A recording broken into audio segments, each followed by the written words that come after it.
Selamat sejahtera diucapkan kepada Puan Farah. Dalam video ini, kumpulan kami akan membentangkan projek RoboFarmer, iaitu mesin penyembur bahan kimia pertanian kawalan jauh. Kumpulan kami terdiri daripada 3 ahli, iaitu Ketua Kumpulan Fadilah, ahli kedua Haris, serta saya, Rachel, sebagai ahli ketiga. Bahagian ini memberikan gambaran keseluruhan tentang projek seperti idea dan latar belakang projek.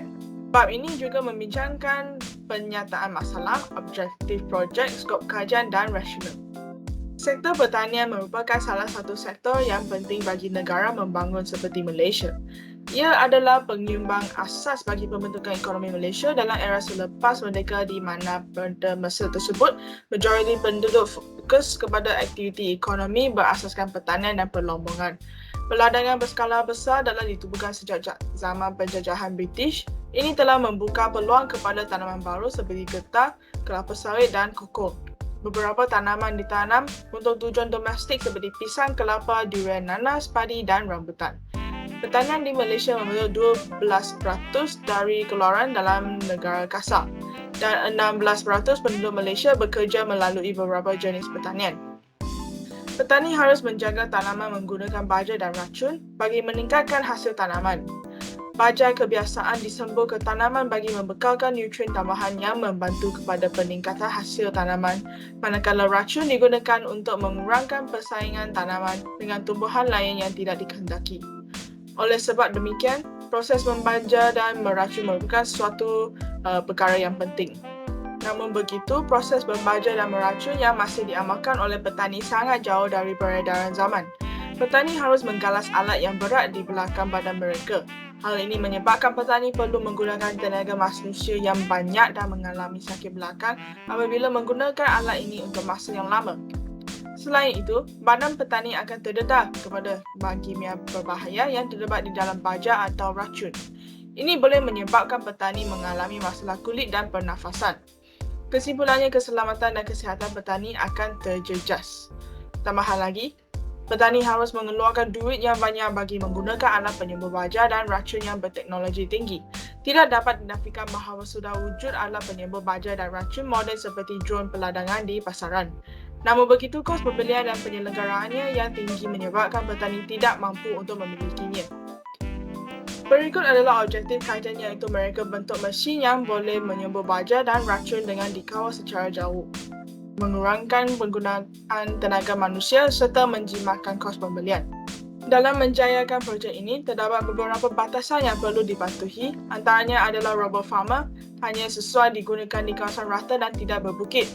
Bukan itu sahaja, kawasan tersebut mesti mempunyai laluan yang berkelebaran sekurang-kurangnya 50 cm.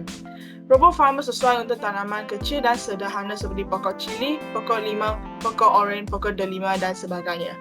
Seterusnya, mesin ini hanya boleh menyembur baja atau racun yang berbentuk cair dan jarak maksimum bagi kawalan jauh adalah 500 meter. Terdapat beberapa rasional bagi penghasilan projek ini. Antara rasional tersebut adalah RoboFarmer dapat membantu mengurangkan tenaga yang digunakan oleh peladang, mengatasi pembaziran baja dan racun serta menyediakan persekitaran yang selamat bagi peladang. Terima kasih Rachel di atas perbentangan anda sebentar tadi.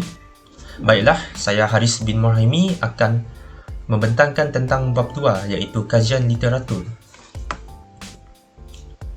Kajian literatur merupakan suatu pencarian dan penilaian literatur yang terdapat di suatu kawasan atau topik yang dipilih. Kami membuat penyelidikan terhadap produk yang sedia ada di pasaran. Antara produk tersebut adalah chemical sprayer, drone penyembur pertanian, kaedah sistem fertigasi dan boom sprayer. Penyelidikan ini bertujuan untuk mengetahui maklumat tentang produk-produk yang dinyatakan sebelum membina projek yang sebenar. Produk yang pertama adalah chemical sprayer. Produk ini adalah mesin yang digunakan untuk menyembur cecair bahan kimia pada tumbuhan untuk mengawal perosak dan penyakit. Kelebihan yang ada pada chemical sprayer ini adalah kos pembelian yang murah, mudah digunakan, mudah diselenggara, dan penyemburan bahan kimia yang efisien. Kekurangan yang ada pada produk ini adalah ia mendedahkan pengguna dengan bahan kimia yang berbahaya yang mendatangkan sakit belakang dan sakit sendi apabila kita mengangkut chemical sprayer di bahagian belakang badan. Penggunaan tenaga yang tinggi dan tidak sesuai bagi kawasan yang berbukit. Dan cara operasi untuk produk chemical sprayer ini adalah dengan secara manual. Produk yang kedua adalah drone penyembur pertanian.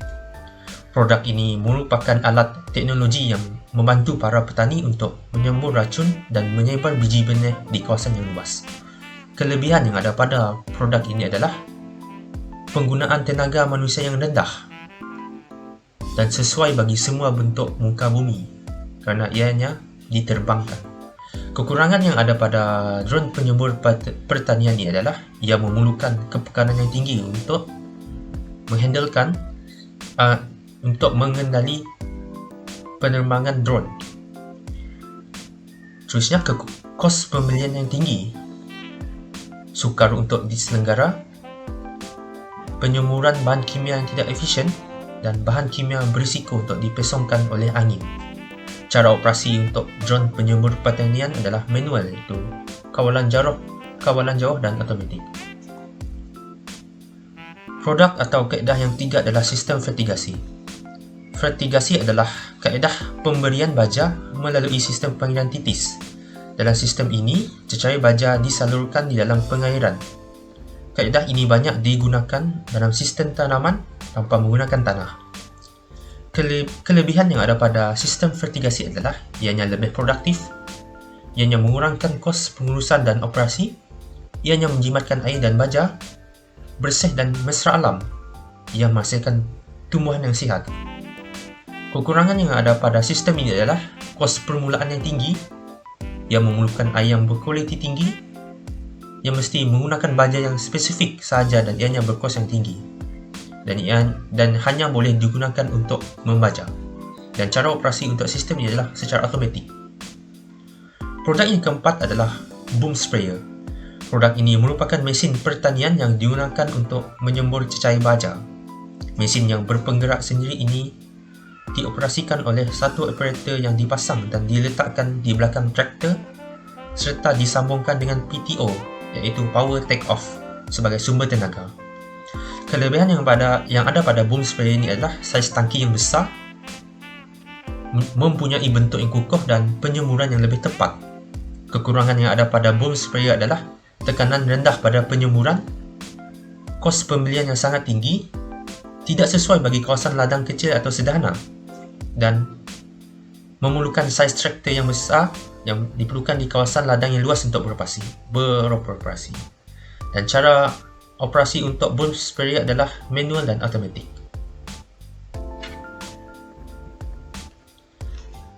Seterusnya, tentang kejadian perang Rusia-Ukraine. Perang yang berlaku di antara dua negara besar iaitu Rusia dan Ukraine yang berlaku beberapa bulan lalu sudah tentu menggusarkan dunia apabila konflik di antara kedua-dua negara ini dikhawatiri berakhir dengan peperangan yang sangat dahsyat. Presiden Rusia melancarkan serangan terhadap Ukraine. Kesakitan ini berlaku di atas pencerobohan Rusia ke atas Ukraine. Pada 24 Februari 2022, pihak Perkhidmatan Pengawal Sempadan Negara Ukraine menyatakan bahawa pos sempadan dengan Rusia telah diserang. 2 jam kemudian, tentera darat Rusia mula memasuki Ukraine. Presiden Ukraine iaitu Volodymyr Zelensky terus bertindak balas dengan mengisytiharkan darurat terhadap negaranya, segera memutuskan hubungan diplomatik dengan negara Rusia dan mengumumkan kerahan ketenteraan awam untuk bersedia dengan serangan yang bakal dihadapi daripada pihak ketenteraan Rusia. Konflik yang berterusan di antara Rusia dan Ukraine telah menyebabkan harga komoditi di seluruh dunia melonjak tinggi di tengah-tengah kebimbangan dunia dan reaksi mendadak terhadap kemungkinan kejatuhan dan kekurangan dari segi bekalan. Ini disebabkan kedua-dua negara tersebut adalah pengeluar utama seperti minyak bunga matahari, gandum dan jagung. Selain itu, bekalan baja untuk taman turut terjejas. Ini kerana gangguan bekalan baja menjadi salah satu kesan ketara selepas Rusia menggembom sebuah kilang besar penghasilan baja. Kapasiti baja telah dimusnahkan. Rusia dan Ukraine merupakan negara mengeksport baja terbesar dan ini akan membawa kepada kesan yang sangat ketara terhadap kos pengeluaran dan ketersediaan tanaman. Oleh sebab itu, Kementerian Pertanian dan Industri Asas Tani Malaysia kini giat mencari bekalan baja dan sumber bahan mentah termasuk input-input pertanian daripada beberapa buah negara lain susulan peperangan berterusan antara Rusia dan Ukraine pada ketika itu. Konflik yang tercetus tersebut setakat ini belum memberikan implikasi yang besar dalam sektor pertanian negara. Seterusnya, saya akan sambung dengan membentangkan tentang bab 3 iaitu metodologi. Metodologi adalah memperoleh sesuatu data yang hendak dikaji dan ia hendaklah bersesuaian supaya kajian yang dilakukan dapat diteruskan ke langkah yang seterusnya. Metodologi juga memerlukan carta kerja yang sistematik agar dapat memenuhi keperluan dan kaedah saintifik serta kualiti. Di dalam metodologi juga terdapat carta alih. Carta alih merupakan satu platform yang digunakan bagi menerangkan kaedah dan teknik penyampaian, pengumpulan dan analisis data dari permulaan proses hingga akhir proses. Ini merupakan carta alih metodologi projek, bermula dengan mencari penyataan masalah untuk sesuatu projek. Seterusnya, menyatakan objektif, skop dan rasional tentang penilaian terhadap kewujudan kesan positif apabila projek dihasilkan. Kembali ke mencari penyataan masalah jika tidak mendapat sebarang kesan positif. Jika ya, teruskan ke melakar reka bentuk projek menggunakan perisian lukisan seperti AutoCAD, Fusion 360 dan Inventor. Seterusnya, mencari kajian awal tentang projek dan membuat penilaian idea berdasarkan struktur reka bentuk yang sesuai. Kembali ke mencari objektif, skop dan rasional jika penilaian idea berdasarkan struktur reka bentuk yang tidak sesuai. Jika ya, teruskan ke dapatan kajian, pemilihan bahan yang bersesuaian dan menganggar kos bahan yang hendak dipakai. Akhir sekali, membuat pembentangan tentang projek yang hendak dilakukan. Seterusnya, ini merupakan carta Gantt. Carta Gantt adalah untuk merancang masa yang perlu diambil bagi menyempurnakan aktiviti-aktiviti dalam sesuatu projek. Setiap aktiviti dirancang mengikut tempoh masa dan urutan aktiviti. Perbandingan antara jumlah masa dirancang dengan jumlah masa sebenar boleh dibuat. Berdasarkan carta Gantt ini, kotak yang berwarna kuning adalah perancangan, manakala kotak berwarna merah adalah waktu yang sebenar mengikut aktiviti yang telah disenarai. Pada minggu 1 dan 2, kami memilih penyelia. Pada minggu 1, 2, 3, 4, 5, kami mencari idea dan pencarian projek yang hendak dibuat. Pada minggu ke-6, kami membuat pemilihan tajuk bagi projek kami. Pada minggu 9, kami membuat pembentangan tentang projek. Pada minggu 8, 9, 10, 11, 12, 13, kami mencari metodologi dan penyelidikan mengenai industri semasa. Akhir sekali, pada minggu 14, kami membuat pembentangan terakhir bagi projek yang hendak dilakukan. Itu sahaja pembentangan tentang kajian literatur dan metodologi daripada saya. Saya menyerahkan pembentangan tentang reka bentuk pada Fadilah. Terima kasih kepada Hafiz. Saya Muhammad Fadilah bin Al-Qadir. Nombor metrik saya adalah 08 DKM 20 F1039. Seterusnya, saya akan terangkan berkaitan dengan reka bentuk. Dalam bab ini, saya akan sentuh kepada rakanan awal, 3D model, pemilihan bahan dan kos bagi projek kami. Rakanan awal. Rakanan awal ini merupakan gambaran awal bagi projek kami. Kami melakar projek kami dengan rekaan yang ringkas. Projek kami menggunakan peraturan 4 roda dan keempat-empat tayar tersebut mempunyai motor tersendiri yang membolehkan projek kami untuk membelok dengan mudah tanpa menggunakan sistem steering yang kompleks. Kapasiti bahan kimia pertanian yang mampu dibawa oleh projek kami di rakanan awal ini adalah sekitar 20 liter sahaja setiap perjalanan. Alat penyembur yang terdapat pada projek ini hanya mampu bergerak pada paksing data sahaja. Paksing data. Terdapat juga panel solar pada bahagian belakang projek untuk memberi tenaga tambahan ketika berada di bawah cahaya matahari. Projek ini sepenuhnya dikawal menggunakan sistem kawalan radio.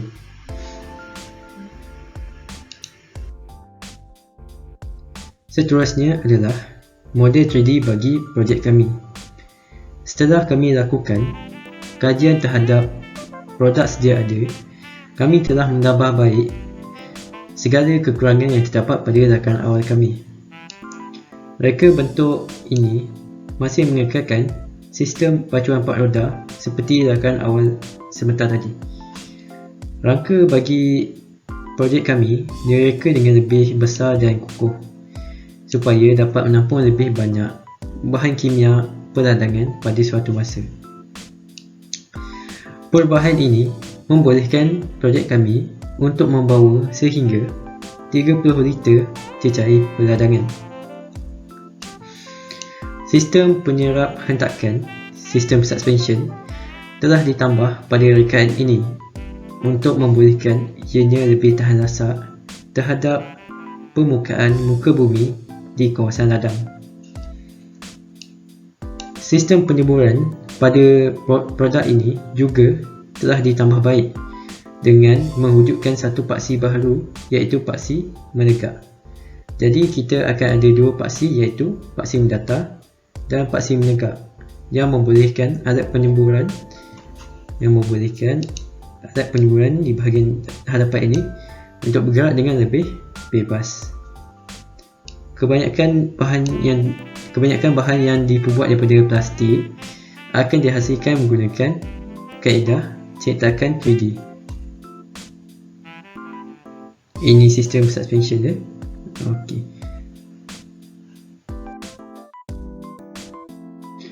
Seterusnya adalah render image bagi model 3D sebentar tadi. Kita dapat lihat projek kami ini mempunyai warna yang agak menonjol.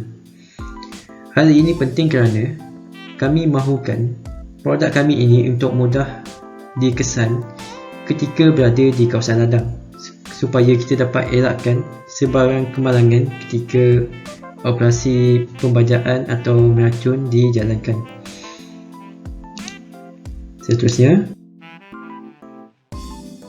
Seterusnya adalah render image daripada perspektif yang berbeza.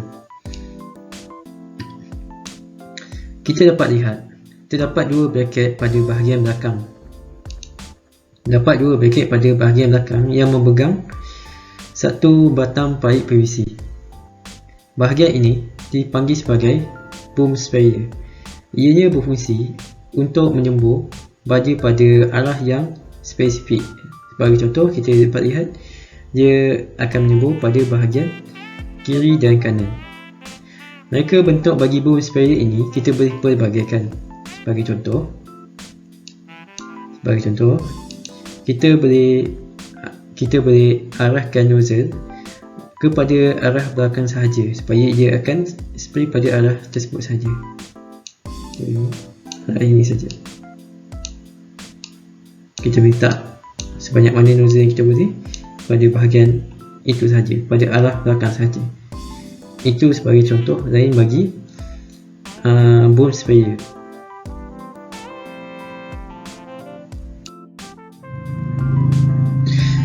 Seterusnya adalah power transmission.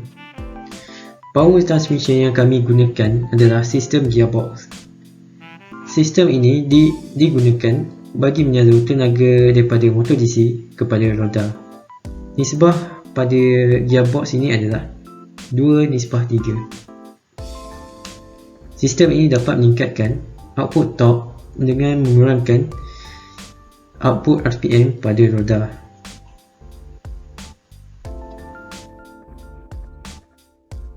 Seterusnya, ini merupakan block diagram bagi litar kawalan jauh kami.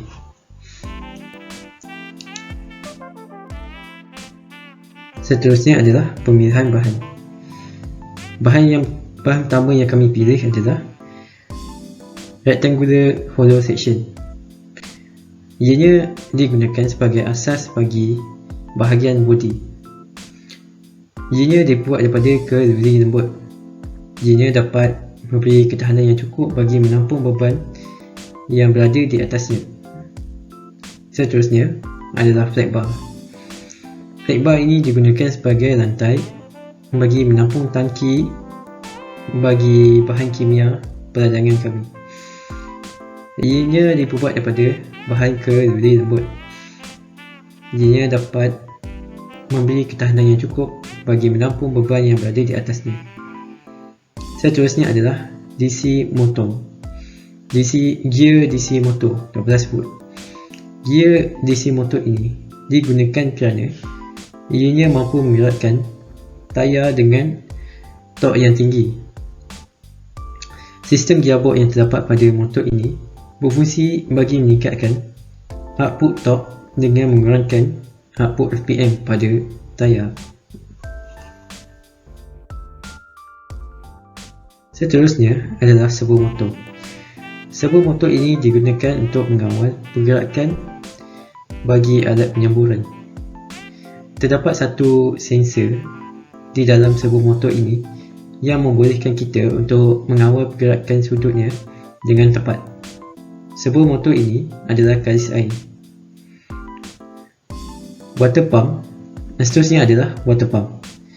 Pump air ini berfungsi untuk mengepam air daripada nozzle keluar daripada nozzle. Kelajuan pump air ini adalah sekitar 6 liter per minit. Ianya dapat menghasilkan tekanan maksimum iaitu sekitar 130 PSI. Seterusnya adalah bateri motosikal 12 volt. Bateri motosikal ini digunakan untuk memberi tenaga elektrik kepada projek kami. Bentuknya yang kecil dan kapasiti baterinya yang berbaloi jika kita bandingkan dengan kos. Seterusnya adalah Arduino Mega dan Uno. Arduino Mega sebelah kiri digunakan sebagai unit kawalan bagi mesin kami. Arduino Mega ini mempunyai banyak pin yang mampu mengawal kesemua komponen elektrik yang terdapat pada projek kami. Arduino Uno sebelah kanan pula digunakan sebagai alat kawalan jauh kerana saiznya yang kecil dan mudah digunakan untuk bahagian yang kecil seperti alat kawalan jauh. Seterusnya adalah motor driver. Ianya digunakan untuk mengawal motor DC dan servo motor. Ia mampu mengawal 4 motor DC dan 2 servo motor. Ianya sering dicantum dengan Arduino Mega. Segala output daripada Arduino Mega akan diproses oleh chip yang terdapat pada motor driver bagi menggerakkan motor DC dan servo motor. Seterusnya adalah FPV kamera sebelah kiri. Digunakan untuk menunjukkan pandangan daripada perspektif mesin ketika dikawal secara jauh. Kamera ini menghantar signal video secara medium radio kepada receiver. FPV receiver pula sebelah kanan ini berperanan untuk menerima signal radio yang disampaikan oleh FPV kamera dan menukarnya kepada video. FPV kamera dan receiver ini boleh berkomunikasi sehingga jarak 100 meter. Hose PVC. Hose PVC berfungsi untuk menyalurkan bahan kimia pertanian daripada tangki simpanan kepada nozzle penyemburan. Sifatnya yang fleksibel memudahkan ianya untuk dikerjakan. Tong air. Seterusnya adalah tong air. Tong air 30 liter digunakan sebagai tangki untuk menyimpan cecair peradangan yang akan disemburkan kepada tanaman.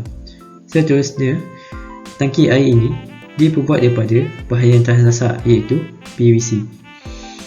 Ketahanan ini sangat penting kerana mesin RoboFarmer ini akan digunakan di kawasan outdoor yang sering terdedah dengan cuaca yang tidak menentu. Seterusnya adalah PETG filament. Ianya PETG filament digunakan untuk memastikan bahagian yang diperbuat daripada plastik menggunakan kaedah cetakan 3D. Filament bajet ini mudah untuk dikerjakan kerana sifatnya yang stabil ketika dicetak.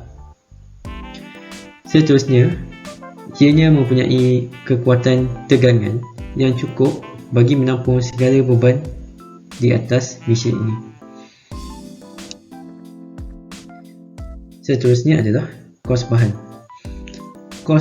Jumlah kos bagi bahan yang kami perlukan adalah RM999.50. Majoriti daripada kos ini adalah daripada pembelian gear DC motor.